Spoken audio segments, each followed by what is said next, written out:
কবি জাহান বশিরের লেখা কবিতা এক দফা।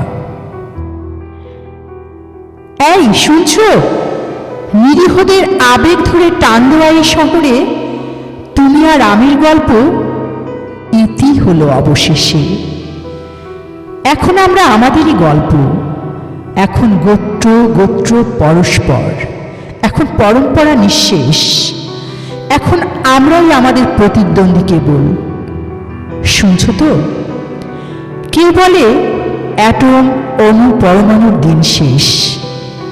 এখন যুদ্ধ করো পেটের জন্য, যুদ্ধ করা খুব সহজ।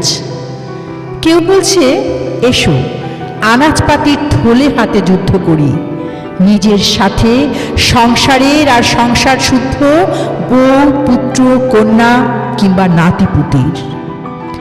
বন্যার সাথে যুদ্ধ করো, পানি আসছে তেরে, সমুদ্রের সাথে যুদ্ধ করো, জলোচ্ছ্বাস আসছে তেরে। যুদ্ধ করা এখন খুব সহজ। এখন কালোর সাথে সাদার যুদ্ধ নেই, সমাজতন্ত্রের সাথে গণতন্ত্রের যুদ্ধ নেই। এখন যুদ্ধ কেবল পূর্ণিমা তন্ত্রের শিশু ভোলানো গল্পের সাথে গাঢ় অন্ধকারের। এই যুদ্ধ অন্তরের সাথে মন্বন্তরের, তর্কের সাথে যুক্তির। যদিও তর্ক সীমাহীন, যুক্তির সীমাও অসীম।